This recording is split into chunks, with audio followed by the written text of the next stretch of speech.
శ్రీ మహాగణాధిపతయే నమః శ్రీమాత్రే నమః మాచిరాజ భక్తి ప్రేక్షకులందరికీ నమస్కారం.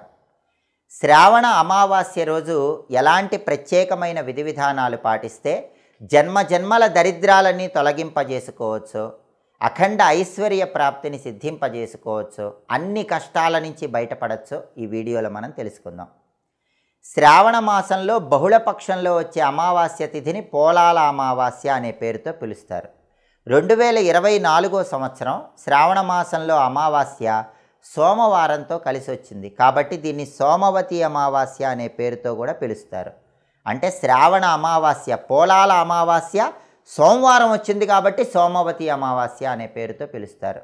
ఈ పోలాల అమావాస్య సోమవతి అమావాస్య చాలా శక్తివంతమైనది.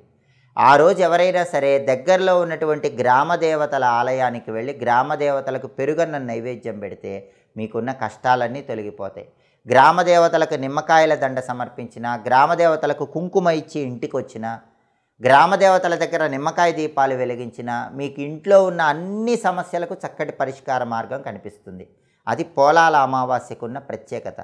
అలాగే మీ మనస్సులో ఎలాంటి కోరికలు ఉన్నా ఆ కోరికలు తొందరగా నెరవేరాలంటే పోలాల అమావాస్య అంటే శ్రావణ అమావాస్య రోజు ఎద్దుకు ఆహారం తినిపించండి.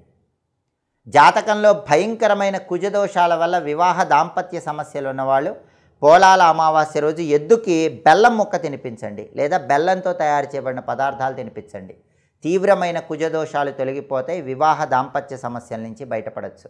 అలాగే ఈ పోలాల అమావాస్య సోమవారం వచ్చింది. సోమవతి అమావాస్య చాలా శక్తివంతమైన రోజు. ఈ సోమవతి అమావాస్య సందర్భంగా శివాలయంలో ప్రదక్షిణలు చేయండి. ఎందుకంటే మనకు పురాణాల్లో ఏం చెప్పారంటే అమావాస్య సోమవారం కలిసి వచ్చిన సోమవతి అమావాస్య రోజు 2 కాకులు శివాలయంలో శివుడి చుట్టూ తిరిగి ప్రమద గణాల్లో స్థానం పొందాయని శివమహాపురాణంలో కాశీఖండంలో చెప్పారు. ఒక నల్లచీమ సోమవారం అమావాస్య కలిసి వచ్చిన రోజు సోమవతి అమావాస్య రోజు అనుకోకుండా శివలింగం చుట్టూ తిరిగి తర్వాతి జన్మలో కాశీరాజు కుమార్తెగా జన్మించిందని కూడా పురాణాల్లో చెప్పారు. అంటే చీమలు కాకులు తర్వాతి జన్మలో అద్భుతమైన జన్మ పొందాయంటే దానికి కారణం అమావాస్య సోమవారం కలిసి వచ్చిన సోమవతి అమావాస్య రోజు శివాలయంలో ప్రదక్షిణలు చేయటమే. కాబట్టి సోమవతి అమావాస్య శ్రావణ అమావాస్య రోజు దగ్గరలో ఉన్న శివాలయానికి వెళ్ళి ప్రదోష కాలంలో అంటే సాయంకాలం పూట కనీసం 3 ప్రదక్షిణలు చేయండి. చండీ ప్రదక్షిణ చేస్తే ఇంకా అద్భుతం. శివాలయంలో శివుడికి అభిషేకం చేసిన జలం మొత్తం ఒక ప్రత్యేకమైన మార్గం ద్వారా దేవాలయం బయటకు వస్తుంది. దాన్ని సోమసూత్రం అంటారు. ఈ సోమసూత్రం దాటకుండా శివాలయంలో ధ్వజస్తంభం దగ్గర నుంచి ప్రారంభించి సవ్య అపసవ్య దిశల్లో clockwise anti clockwise డైరెక్షన్లో ఒక ప్రత్యేకమైన ప్రదక్షిణ చేస్తారు. దాన్ని చండీ ప్రదక్షిణ అంటారు. అది సోమవతి అమావాస్య రోజు చేస్తే ఇంకా అద్భుత ఫలితాలు కలుగుతాయి. అలాగే ఈ సోమవతి అమావాస్యకు ఉన్న ఇంకొక ప్రత్యేకత ఏంటంటే నవగ్రహాల్లో చంద్రుడికి ఒకసారి ఒళ్ళంతా గాయాలైతే శివుడికి సోమవతి అమావాస్య రోజు ఆవు పెరుగుతో ఆవు పాలతో అభిషేకం చేసి ఆ గాయాల నుంచి బయటపడ్డాడు.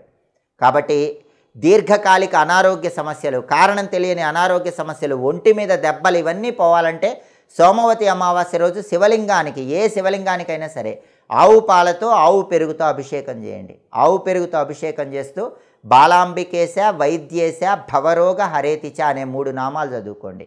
అన్ని అనారోగ్య సమస్యలు మటుమాయమైపోతాయి.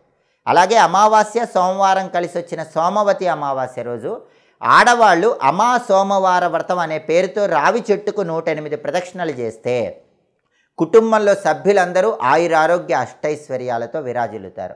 ఒక్కొక్క ప్రదక్షిణ చేసేటప్పుడు రావి చెట్టు దగ్గర ఎండు ద్రాక్ష కానీ ఎండు ఖర్జూరం కానీ ఉంచి ప్రదక్షిణ చేయండి. 108 ప్రదక్షిణలు పూర్తి కాగానే రావి చెట్టు దగ్గర ఉంచిన ఎండు ద్రాక్ష లేదా ఎండు ఖర్జూరము ఎవరికైనా పంచిపెట్టేయండి. దీన్ని అమా సోమవార వ్రతం అంటారు. మొట్టమొదట నందీశ్వరుడు చేశాడు, అద్భుత ఫలితాలు పొందాడు. కాబట్టి శ్రావణ అమావాస్య పోలాల అమావాస్య సోమవతి అమావాస్య ఈ ప్రత్యేకమైన విధి విధానాలు పాటించి జన్మాంతర దరిద్ర బాధలన్నీ పోగొట్టుకోండి, సకల శుభాలను సిద్ధింపజేసుకోండి. ఎప్పటికప్పుడు పండుగల పరంగా మీకున్న సమస్యల నుంచి బయటపడటానికి పూజలు ఎలా చేయాలో, పూజ చేయాల్సిన టైమింగ్స్ ఏంటో, ఏ పుష్పాలతో పూజ చేయాలో, ఏ నైవేద్యాలు సమర్పించాలో, ఎలాంటి ఒత్తులతో దీపారాధన చేయాలో ఈ విషయాలన్నీ తెలుసుకోవాలనుకుంటున్నారా? అయితే మా మాచిరాజ్ భక్తి ఛానల్ని తప్పకుండా చూడండి. మా వీడియోస్ మీకు నచ్చినట్లయితే మా ఛానల్ని లైక్ చేయండి, కామెంట్ చేయండి. మా ఛానల్ వీడియోస్ 10 మంది మిత్రులకు షేర్ చేయండి. మా ఛానల్ని సబ్స్క్రైబ్ చేసుకోండి. పక్కనున్న బెల్ సింబల్ నొక్కటం మాత్రం మర్చిపోకండి. సర్వే జనాః సుఖినో భవంతు. స్వస్తి.